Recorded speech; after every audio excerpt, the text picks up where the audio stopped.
Well, the key points of my speech related to the ineffectiveness that there is likely to be of US tariffs that are being placed on places like China. In spite of these tariffs that are being imposed, China will remain and Asia will remain very competitive, and the industry in the region will flourish. The biggest challenge facing the industry today is the potential decline of volume, and the fact that digital transformation is causing a reduction in the amount of hard copy produced and used. This means that copy supplies are going to diminish to a certain extent. It's not going to go away immediately because there are still going to be applications for those products, but nevertheless, the volume is going to decline. Really, the important things for the aftermarket in particular to concentrate on are improvements in quality, the use of automation to reduce cost and improve efficiency.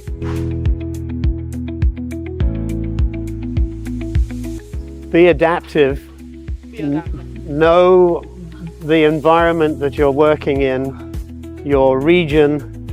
The difference between different regions is quite significant, which has an effect on what you need to do to satisfy demand in the region, in terms of cost, in terms of quality, in terms of product. The summit and the expo are really very important for connection with people from around the world to gain supplies of the materials and items that they need in their businesses, in their markets. It's very much a case that you've got everything you might ever need in terms of products to satisfy your market. So it's very important to come here and be part of the expo and the summit. Well, good morning, ladies and gentlemen.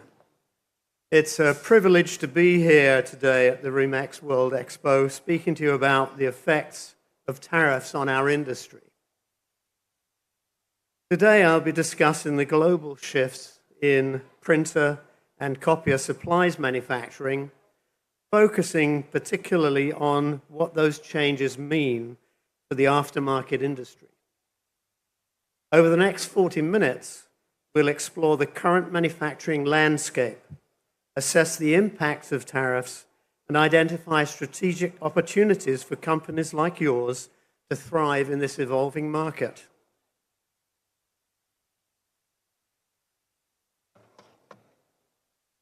So to begin, let's set the stage by examining the current global manufacturing landscape for printers and copiers and supplies.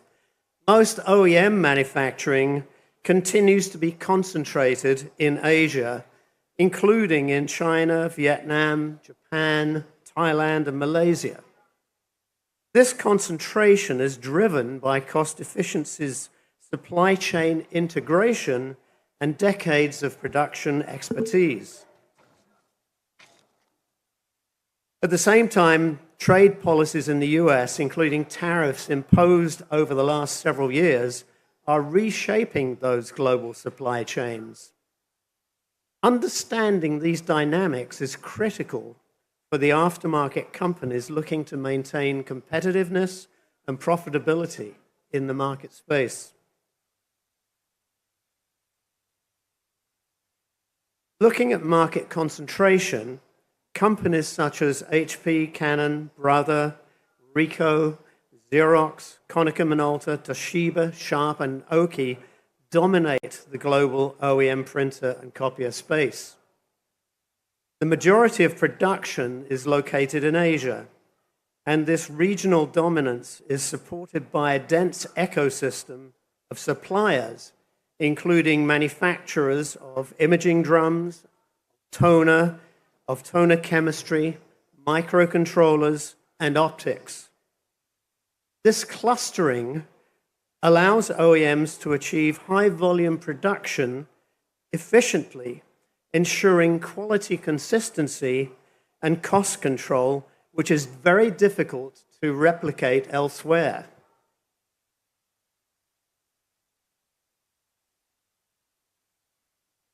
So why are supply chains vulnerable? Over the last 30 years or so, there has been globalization in many industries, including the printer supplies industry. Globalization is built on cost efficiency to benefit the world. In our industry, there has been specifically the development of a high concentration of manufacturing in China. Like it or not, the US and the European Union are totally dependent upon imports to satisfy needs and demands. Any attempt to forcefully reshape the supply chain of goods from their current manufacturing and supply locations is potentially damaging.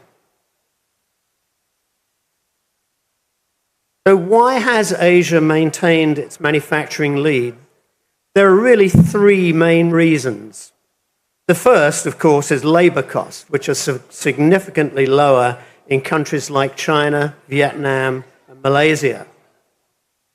The second thing is that supply chain clustering means that components are regionally concentrated, reducing logistics complexity and cost.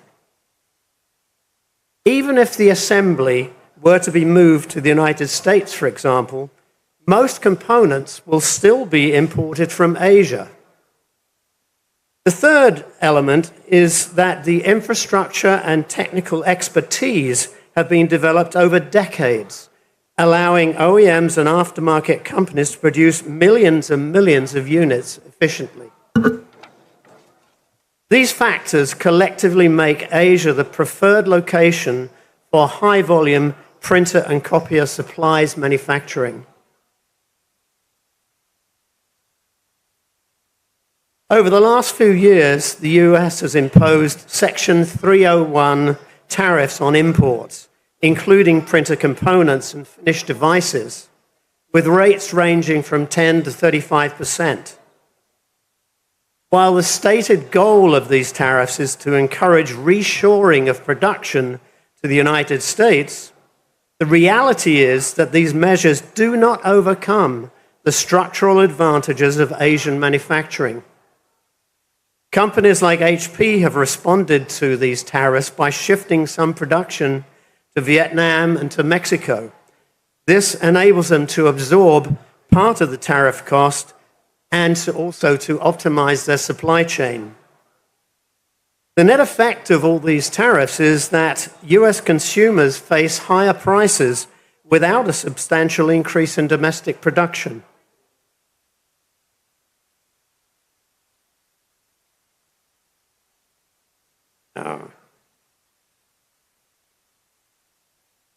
This very complicated chart, which I don't expect you to read entirely in the few minutes that it's going to be on the screen, show that it shows the rates of duty on a variety of components. And you can see it's varied. The Section 301 tariffs that you see are actually in addition to the HTS tariffs, the harmonized tariffs scheme tariffs that are imposed and controlled by the WTO. If you look at printer cartridges, this chart shows the tariff breakdown on printer cartridges. And as you can see, the situation is complicated.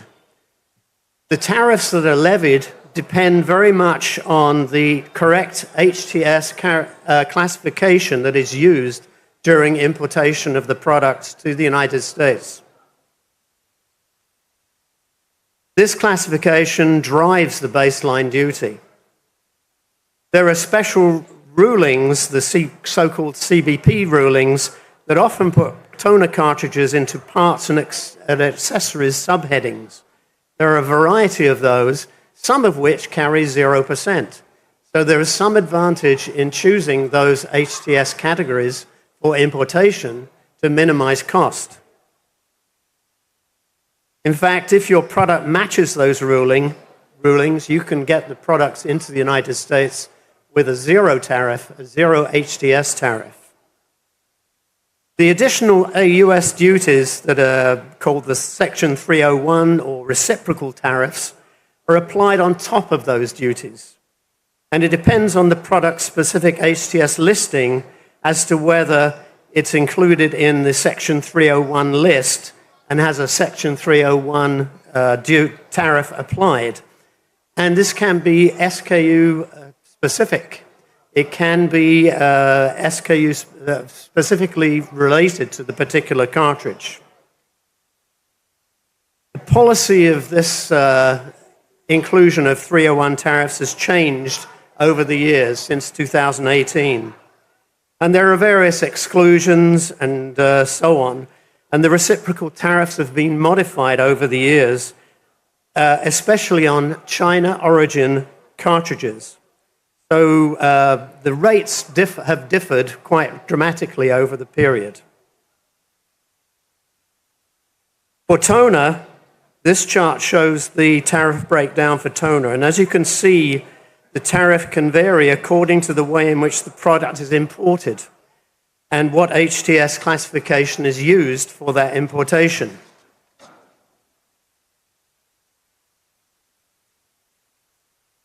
This slide is really directed to show you who actually pays the tariff.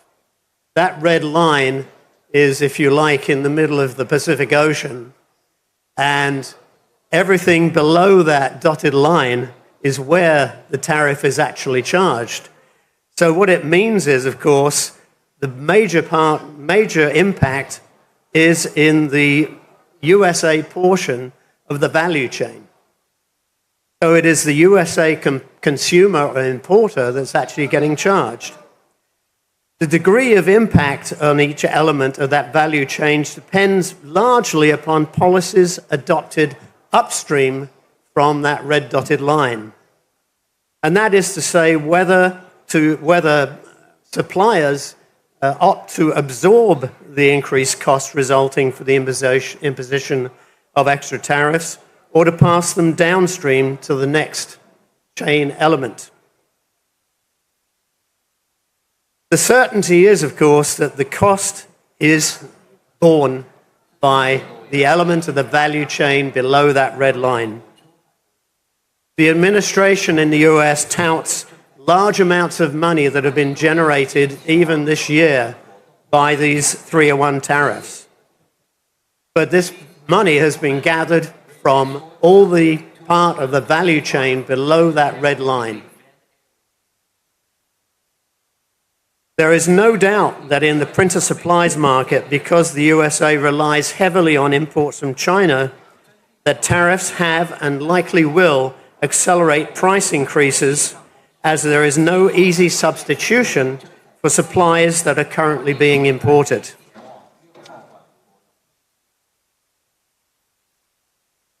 Another very busy slide, but highlighted there are elements to describe what is happening in terms of the effect of tariff on costs. This model actually is based on the most popular cartridge purchased in the United States, which is an HP 26A. And it's broken down by supply channel.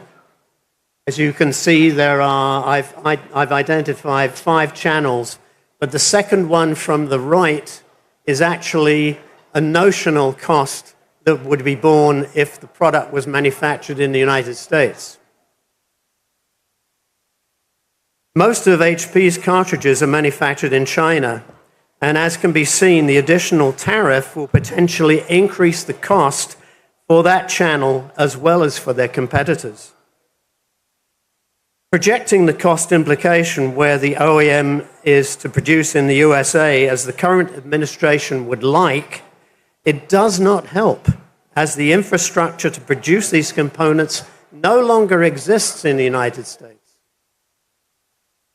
The Chinese supply chain will keep the advantage of lower costs, even with the additional cost that is imposed by the 301 tariffs.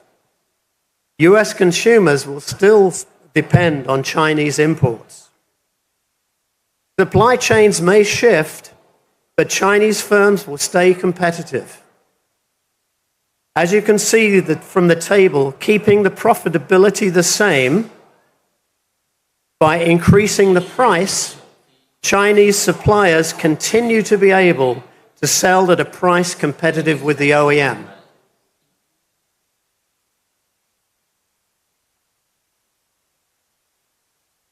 Economically, moving production to the US would significantly increase unit costs for printers and copiers and supplies. Partial assembly may reduce some costs, but component import costs will remain high. For aftermarket suppliers, this translates into tighter margins if tariffs are passed down. Data from the Wall Street Journal and from Reuters show that OEMs are largely absorbing tariffs while exploring supply chain diversification rather than relocating full-scale production to the US. The key takeaway here is that high-volume production will remain in Asia for the foreseeable future.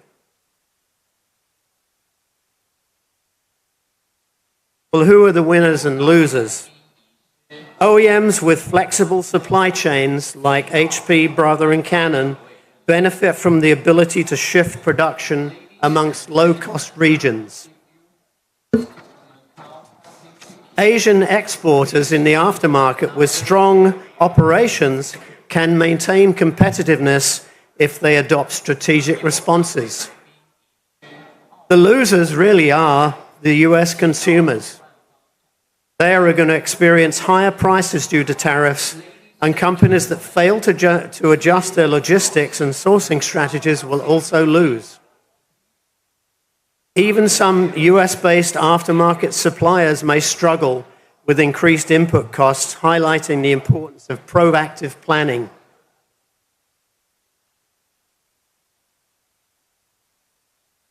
For aftermarket companies in Asia, several opportunities exist.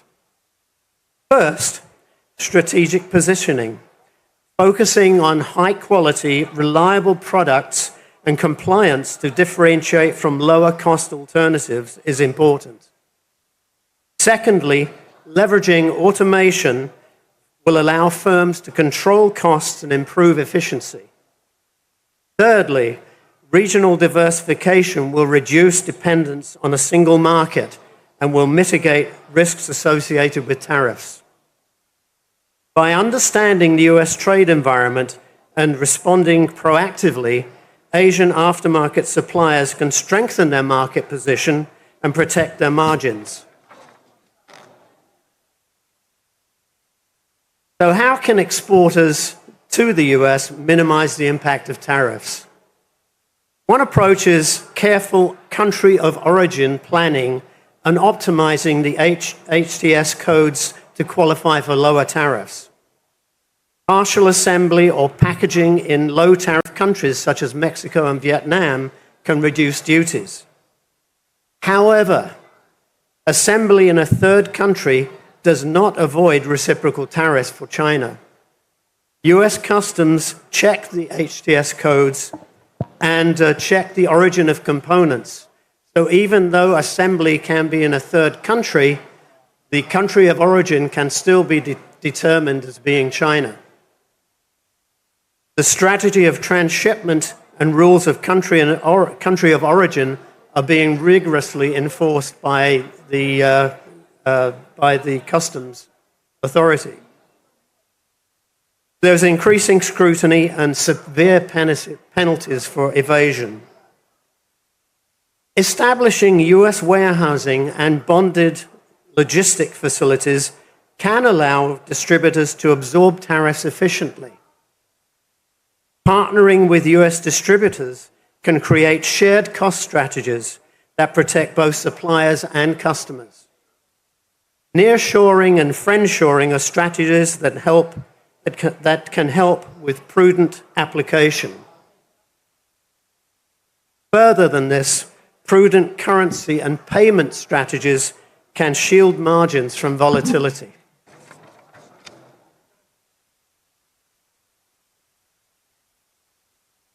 While the US market is significant in the world, the growth opportunities do exist elsewhere.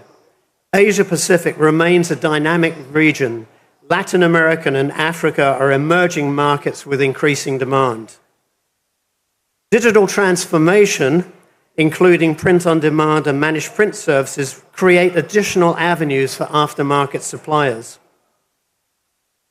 By diversifying geographically and embracing innovative service models, companies can reduce reliance on US markets and mitigate tariff exposure while continuing to grow revenue. Looking at some illustrative examples, and we can look at OEMs for this, HP has shifted production from China to Vietnam and Thailand to mitigate tariff impact, while maintaining a critical R&D and high-end assembly in Japan and the US. Brother operates a facility in Tennessee, producing specific lines domestically, but relies on Asia for mainstream products. Canon's Newport News, USA facility focuses on technical support, recycling, and specialized production, with most devices being manufactured in Japan and Vietnam. These cases demonstrate the strategies that can help aftermarket exporters to adapt effectively. Looking ahead, automation and AI-driven supply chain management will reduce reliance on labor cost differences, allowing firms to optimize efficiency and output. For aftermarket companies, this represents an opportunity to invest in technology and process improvement to maintain competitiveness. While tariffs create short-term pressures, their effect will likely diminish over the term of 3 to 5 years as companies optimize sourcing globally. The key to success is proactive adaptation, strategic investment, and operational excellence.